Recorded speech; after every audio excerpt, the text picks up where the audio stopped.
Our next panel is hydrogen transport and end use, and our moderator is the Energy Institute's own UT Energy Journalism Fellow, Andy Uhler. So why don't you?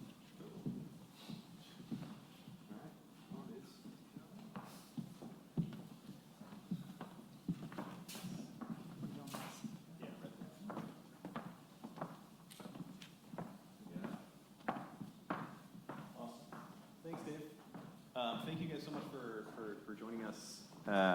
I think this panel is fascinating. I think the idea and sort of top line disclaimer, I'm not kidding you, I've had this conversation like 3 times before I came out here.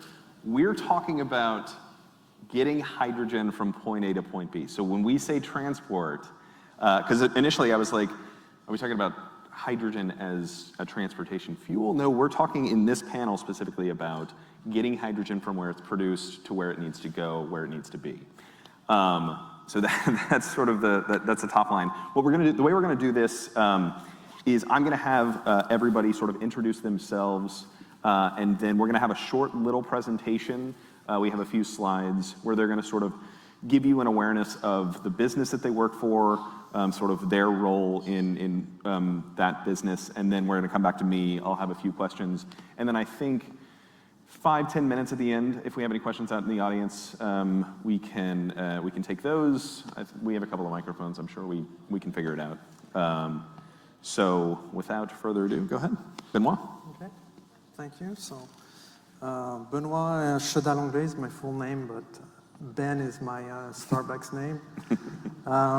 So I'm not a U of T alumni, but I am a chemical engineer. I'm really passionate about my work. I've been with the Axens group for about 20 years. So I guess you could say I'm an Axens citizen of some kind.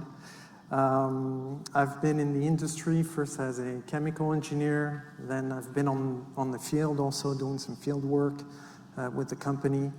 I've been out in Asia, opening up our office there. And more recently, I moved to Houston, from which I cover North and South America. Cool, go ahead. Hi, I'm Keiichiro Segawa from Kawasaki Heavy Industries, Tokyo. This is the first time for me to visit Austin. It was used to be my dream, so my dream come true. Well, thanks. I did join the Kawasaki Heavy Industry, the hydrogen strategy division just 2 years ago. And before that, I worked for one of the Japanese trading house, ENEOS Corporation, for more than 30 years. And I was been involved in energy development business for 3 decades.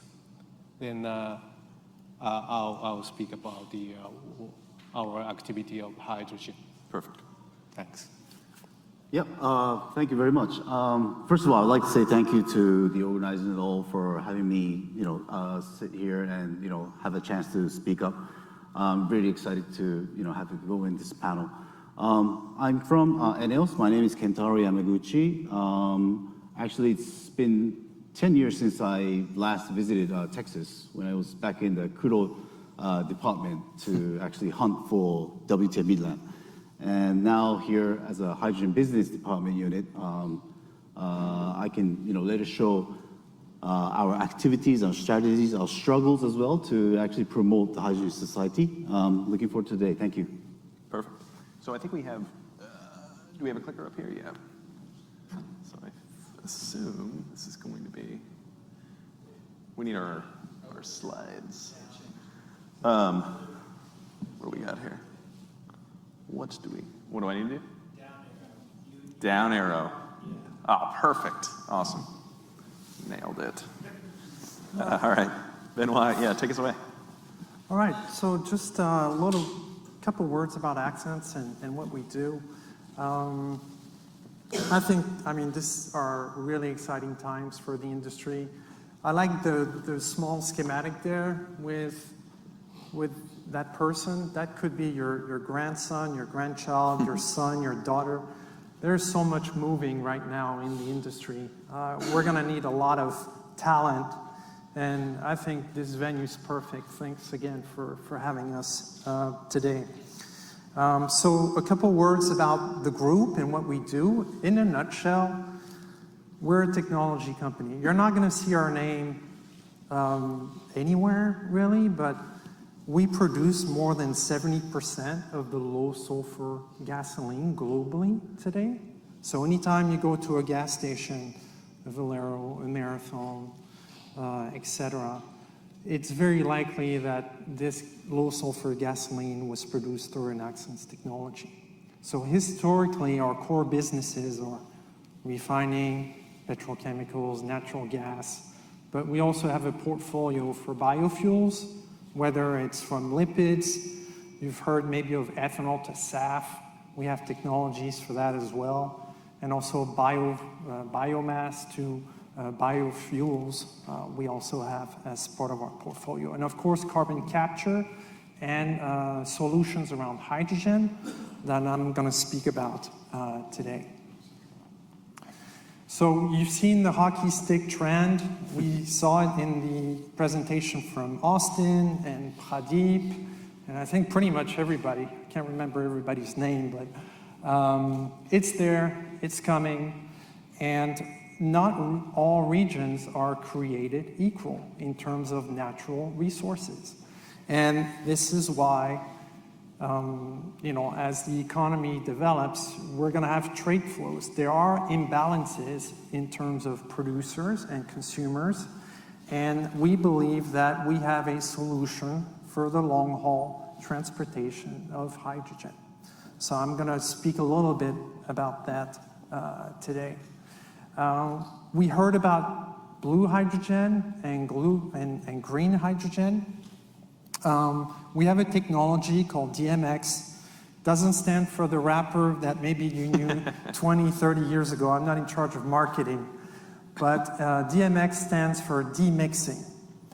Why demixing? It's a proprietary solvent under which, at a specific equilibrium of temperature and pressure, you're going to have a demixing phase in the decanter vessel, which is at the center of this schematic, which means that you're concentrating the CO2 in a rich phase, and you only need to regenerate the rich solvent, not all of it. So there are gains in terms of energy.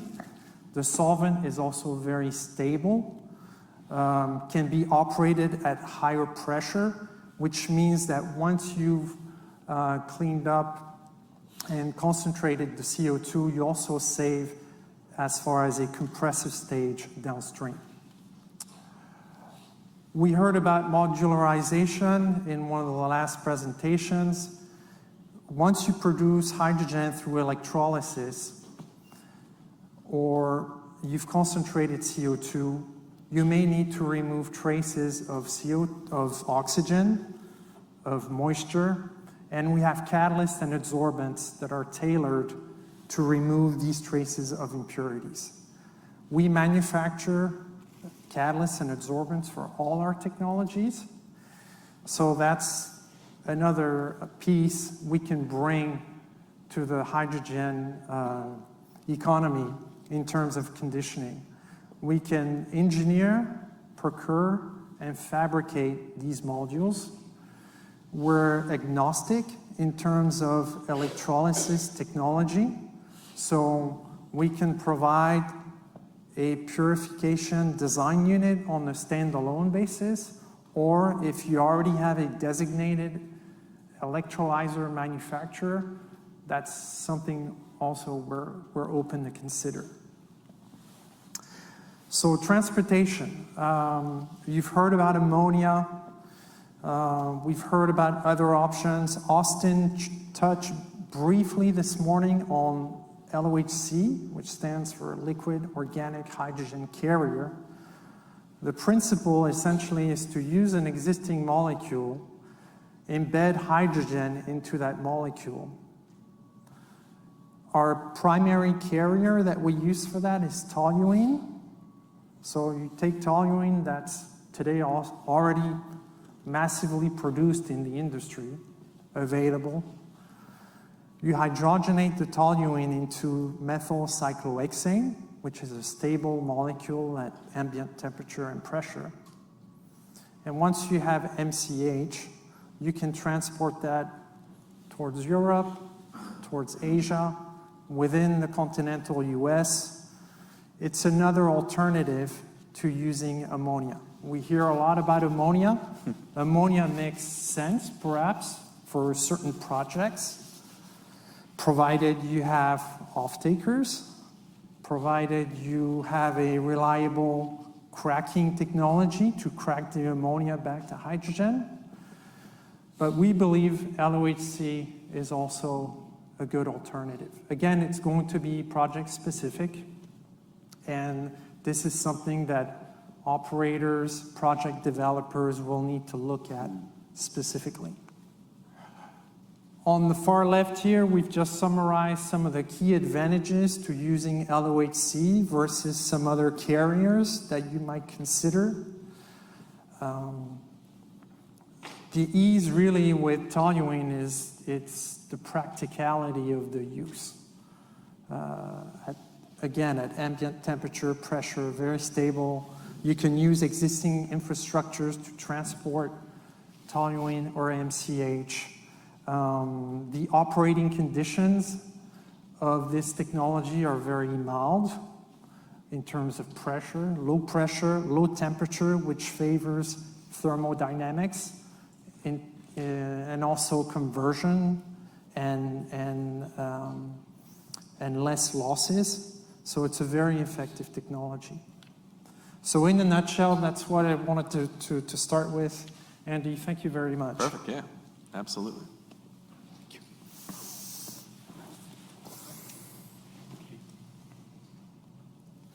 Okay, since slightly older than Ben, so allow me to speak at the seat.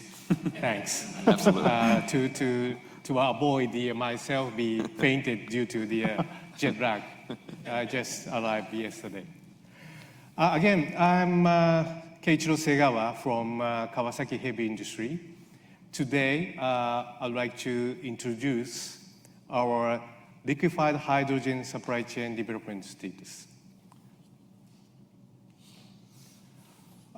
Firstly, I will start with the macro view.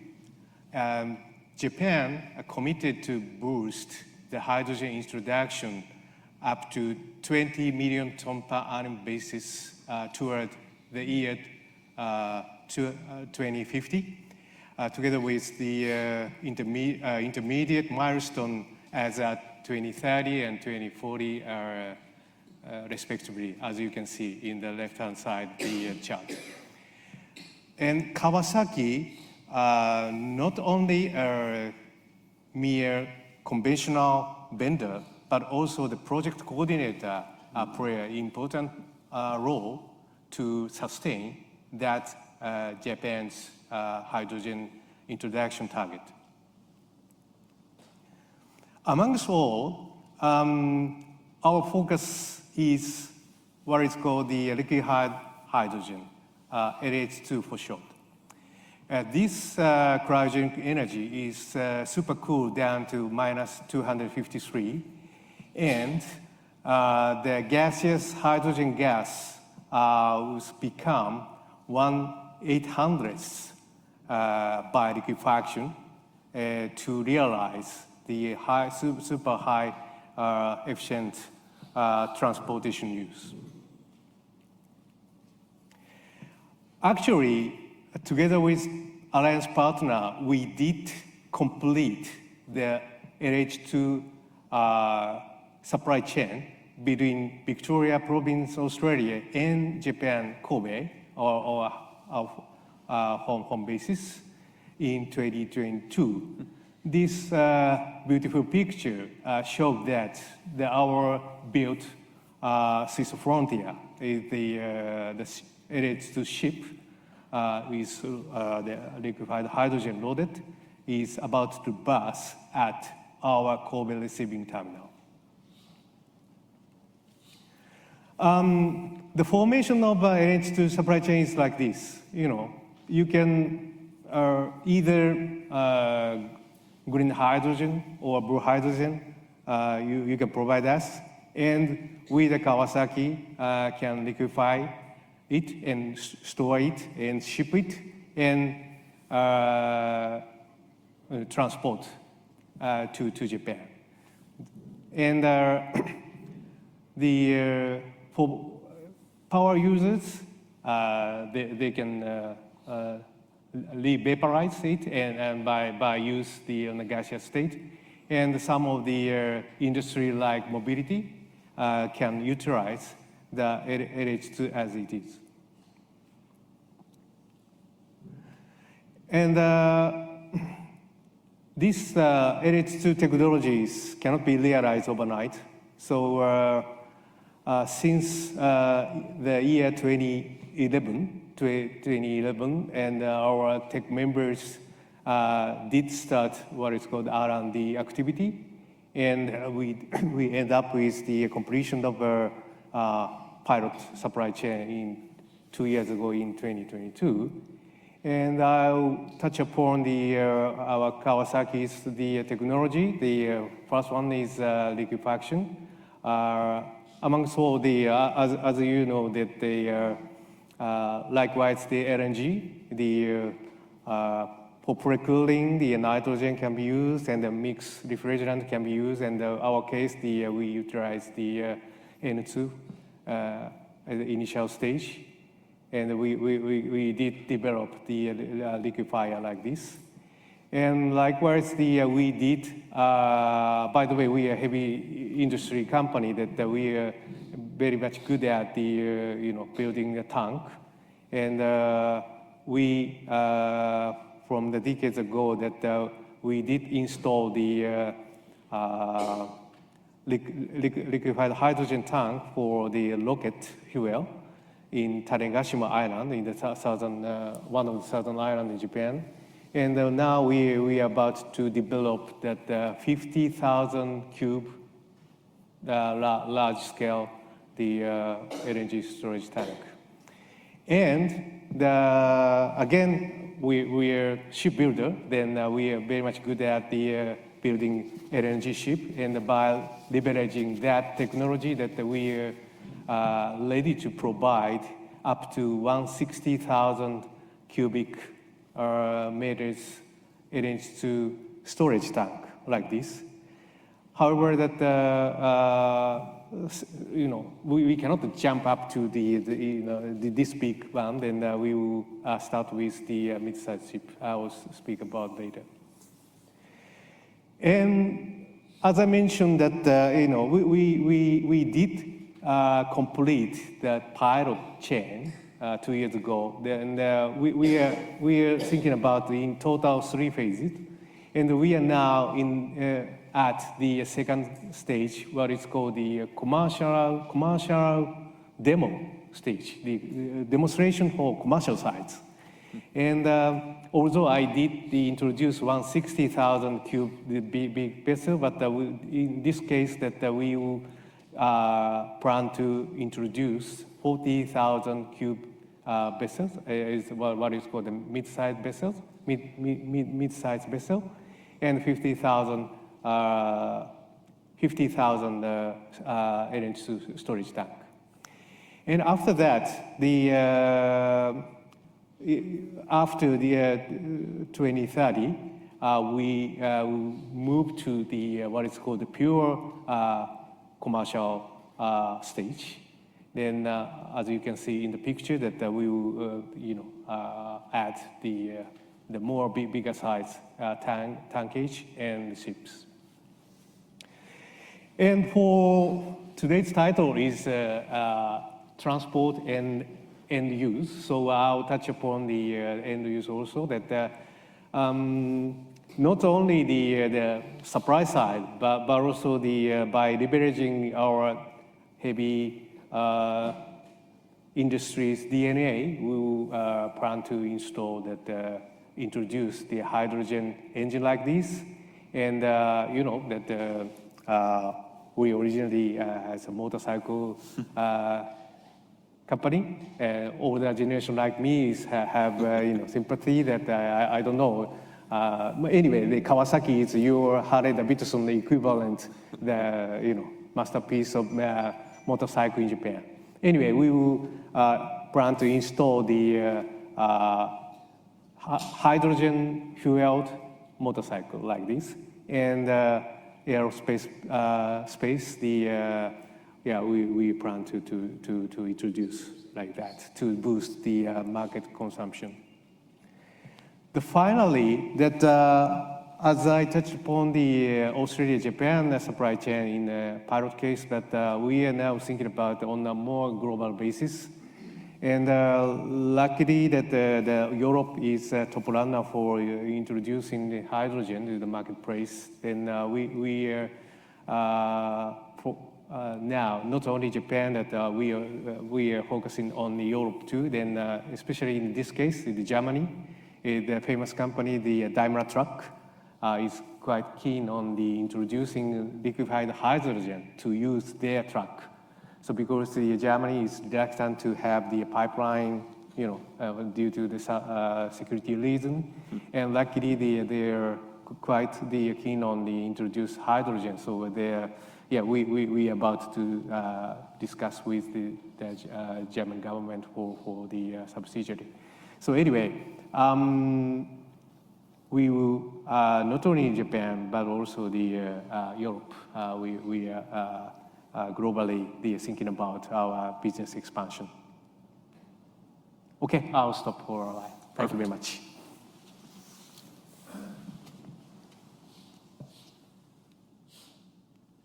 Down. Got me too, man. Yeah, I The was down about arrow. to go back to Keiichiro. Yeah, right. Yeah. Okay, thank you very much again. This is Kentaro Yamaguchi from ENEOS. I'm not sure how many of you are aware of ENEOS, but by far we are the largest oil refinery in Japan. And the whole organization works like this. There's the parent company, ENEOS Holdings. Under the holdings, we have 6 subsidiaries. And then the ENEOS on the left upper side will be the conventional oil refining business. And actually, the hydrogen, our business unit, belongs to the ENEOS Corporation. And of course, as a big energy transition, we are also working for renewables, metals, and materials as well. This is the conceptual diagram of ENEOS carbon neutrality plan.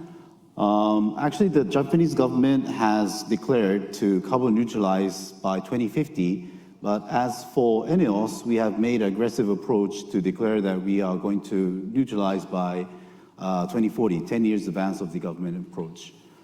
And of course, there are numerous options that we are going to take. Hydrogen, of course, is one of the key options to neutralize our carbon emission. And this also includes CCS, SAF,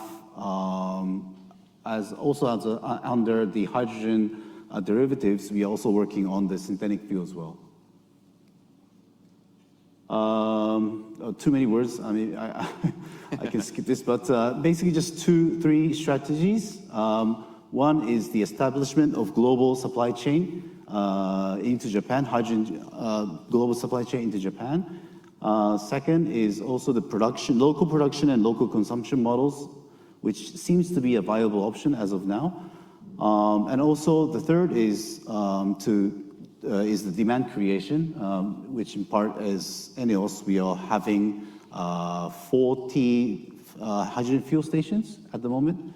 So one of the key is to actually activate the demand in Japan. This is a map of our clean hydrogen supply chain. Of course, on the right side, it shows the 9 refineries that we have across Japan, which is a capacity of 1.7 million barrels per day. And partially, we are aiming to convert these refineries into a hydrogen production and import terminals, and connecting these downstream projects with the upstream projects that we are working on, which is on the left side. from the United States, of course, South America, Australia, Southeast Asia, and also the Middle East. And for ENEOS, actually Benoît has already explained about MCH, so I'm not going to cut this one. But ENEOS's main, approach for as a hydrogen carrier will be MCH instead of ammonia. This is partly because it enables us to utilize our existing asset as a refinery. So we can also obviously utilize the jetties, tanks, pipelines, and so forth to easily, kind of smoothly convert our terminal and the business model to hydrogen. This one, of course, I would like to touch a bit. We call this a direct MCH process. It's a unique technology driven by ENEOS. It kind of abbreviates the internal, the intermediate stage of process. As on the upper side is the conventional process, which involves a numerous chain of supply chain across from the electrolyzer down to the MCH tank. But by utilizing this direct MCH process, it will enable suppliers to abbreviate the internal intermediate process of H2 tanks and MCH reaction by combining these functions into the direct MCH process. And this process, this technology is still under demo stage. We aim to commercialize this direct MCH by early 2030. And currently we have some demonstration plants ongoing in Australia as well. Yeah.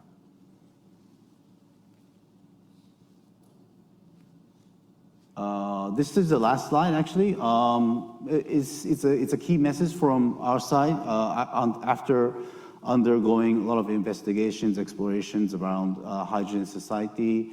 Of course, as a ENEOS, as a refinery, building the clean hydrogen supply chain will be the key, obviously.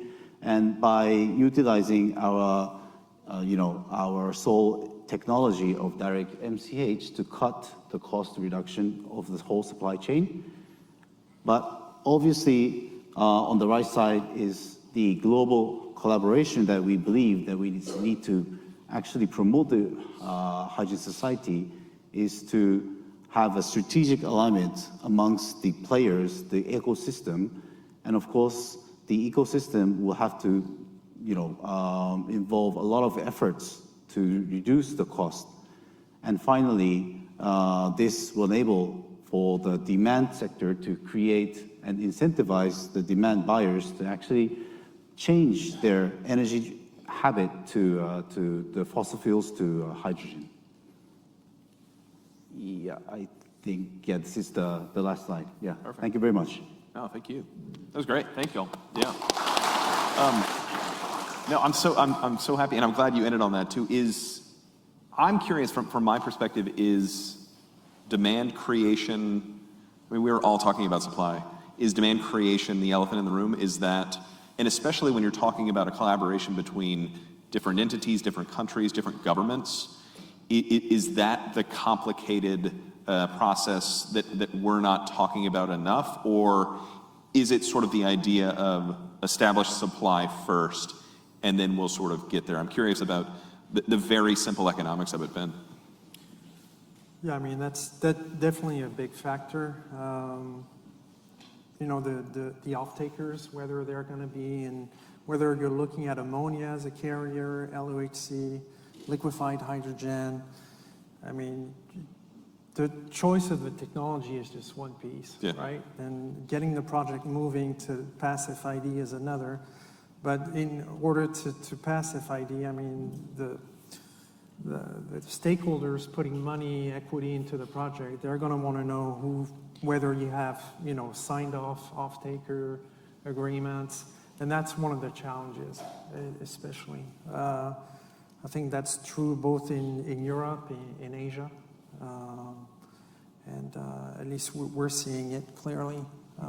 And that's why, there's a lot of ammonia projects that have been announced over the past 1 or 2 years. Only 15% of those are making it past FID.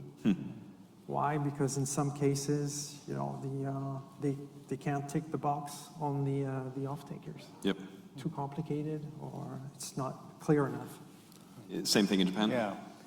Well, come to think of it, that the LNG case in the half century ago, that the Philips Marathon export 1 million ton per annum LNG to Japan starting back to 1969. At the time that the Japan government adopted the 100% cost pass-through system. In other words, the father and mother generation pay by power tariff and the gas tariff to sustain the new energy, LNG, right? So that kind of like a government commitment, full commitment is initial stage. I think it's very much essential. So compared with that, time, the current situation, the economical situation, the Japanese surrounding is so different. So the government cannot provide 100% financing to sustain the new energy like ourselves. So that's one challenge. And I think yes, we appreciate our Japanese made the effort to sustain it. However, that inevitably we have to do the effort, the technological effort, and to compensate for that the insufficient financing. That's a kind of challenge, I think. Well, yeah, I think there's numerous factors. One is governmental collaboration, of course. Yeah, I think the policy making has to be in line together with the supply side and the demand side.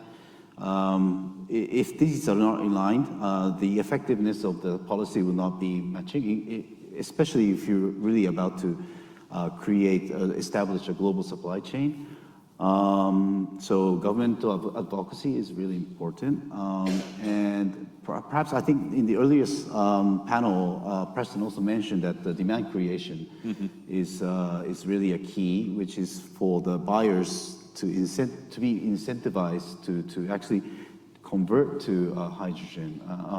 There's absolutely, currently I think there is more subsidy on the supply side, but there has to be a more policy making on the demand side to actually convert for steel mills as well. Like green steels is not really an option for the steel mill makers as well at the moment. But I think these are the key factors to really promote hydrogen society. I'm curious too about the risk of, or is there a way to de-risk the idea of putting all of your eggs in the MCH basket?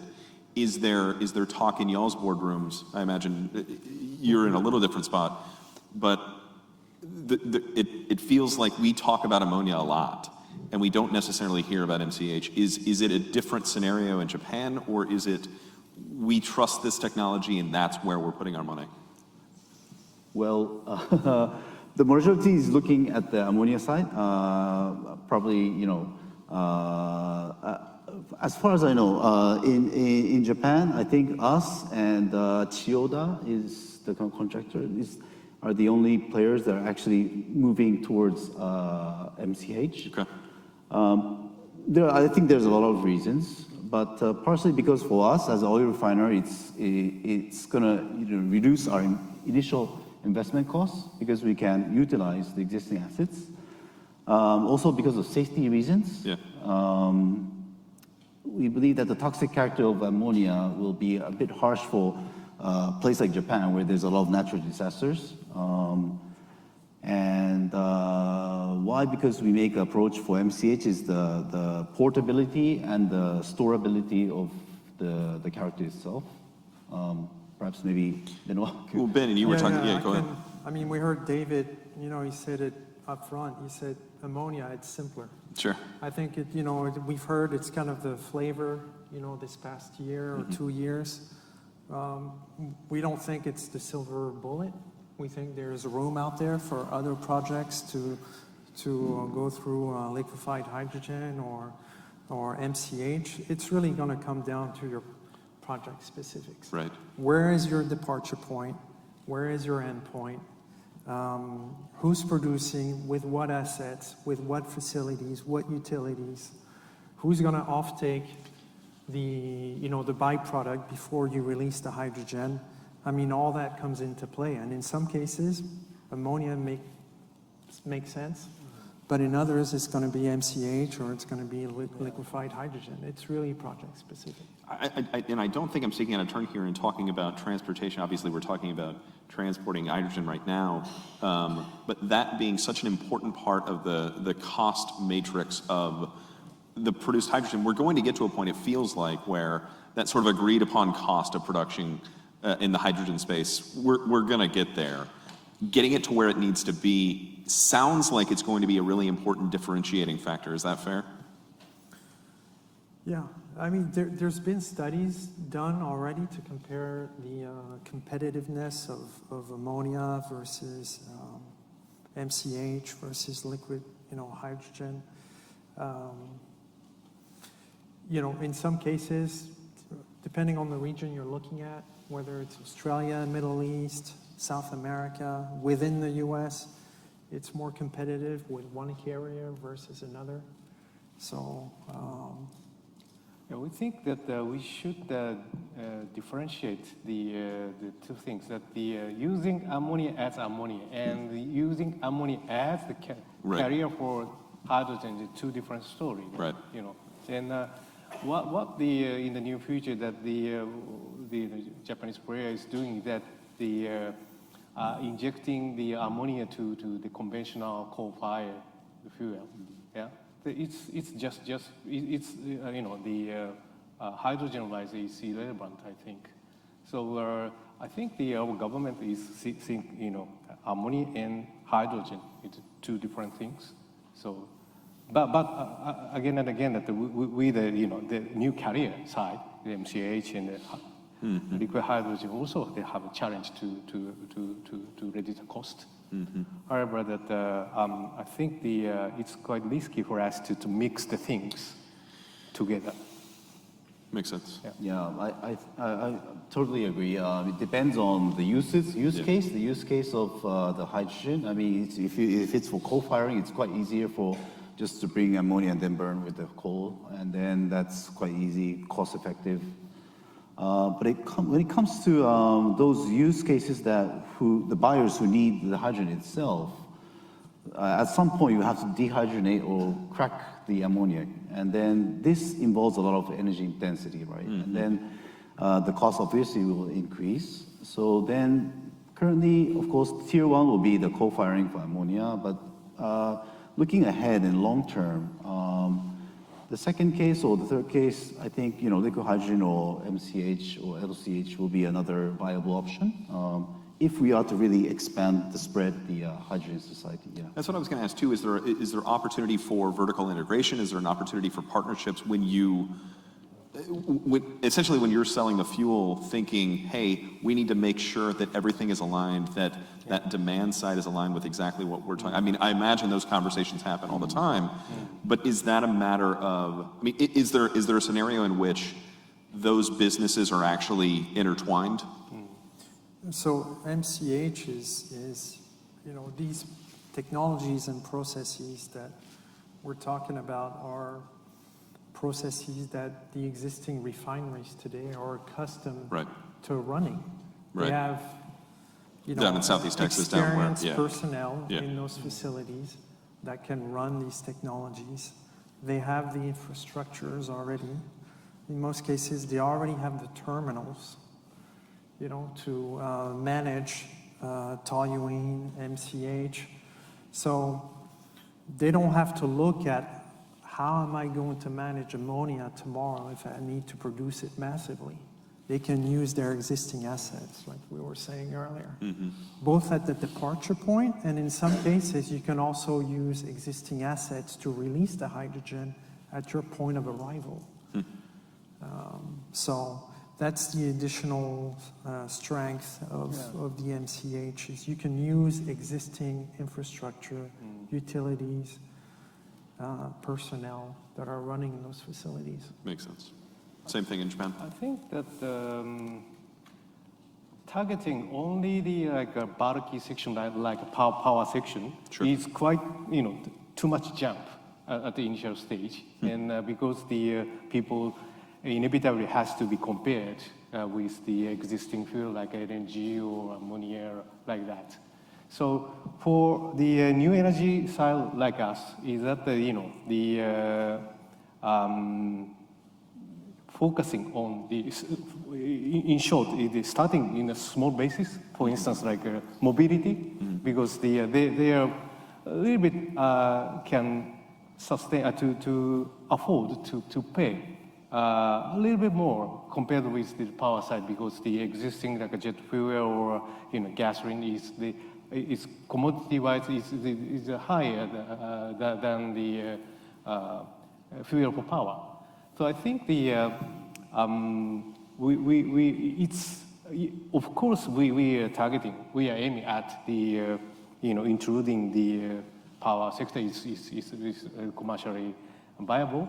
However, that the at this kind of like experimental in the commercial demo stage, we shouldn't hesitate to focus on the comparatively relatively smaller business area like mobility. That's the step by step. That is my personal idea. We talk about, I talk about it all the time, we talk about it here in the United States all the time about the Inflation Reduction Act, the CHIPS Act, the Infrastructure Bill, and sort of the idea of de-risking through the government. And you all talked about the importance of alignment with the Japanese government in advancing technology, in basically de-risking. Is that, for folks who don't understand sort of what's happening with the Japanese government, is that part of, obviously we talk about subsidies here in the United States all the time, is that something that is helping de-risk for business in Japan, where the government is actually on board and understands this? If you talk about 2050 and you talk about carbon neutral, then you do need the government to sort of step up and de-risk, right? Yeah, definitely. I mean, same as in the United States, we're always talking about subsidies. Sure. Yeah, because without subsidy, nothing. I mean, I'm going to lose job tomorrow. Yeah, so. But it's really vital for the government to step in to actually ignite these kind of new business sectors or new industry or ecosystem. And but currently the CFD program that Japan is providing is more on the supply side. Yeah, so it's more incentivizing on the supply side. I think it's similar to the case in the United States as well. Yeah. But also there should be, well, we believe that we're also talking to the METI and all the environmental economical states that we need to kind of to have an act that to actually expand and create demand side to incentivize the buyers to be able to actually convert their energy source to hydrogen. So I'm curious, coupling the demand side and the supply side will be a very important factor. The other thing that I think is really interesting too is y'all all three talked about making this sort of global supply chain for hydrogen. Is that sort of a factor in, is part of the factor in that figuring out where that demand is going to be and sort of trying to meet that demand where it is, instead of, obviously it would make sense in Southeast Texas, right? It would make sense in specific parts of Japan, but thinking about this as a global marketplace, is that because you have to meet demand where it emerges? Well, I believe probably Japan and Korea are the two countries that are, as a naturally short of energy resource. Yep. And then the needs for the renewable energy as a policy is there. So I believe in East Asia it will be the two countries that will be the first, comers to actually convert their energy source to from fossil fuel to renewable energies. Yeah. Ben? Yeah, there's also another factor, which is dependence on, with what's going on in terms of conflicts in Europe. Geopolitics. Yep. That's steering and accelerating some of the European countries looking at other options to source energy, right? So we're seeing some countries looking at other ways to bring in vectors of energy, and Port of Houston, Corpus Christi, they're very well positioned. They already do a lot of trade. There's already lots of flows towards Amsterdam, towards other ports in Europe. So I think, the trade routes are already there. The challenge is rather more connecting all the dots along the supply chain, getting the green hydrogen, finding someone to transport the hydrogen through ammonia or another carrier or liquefied hydrogen,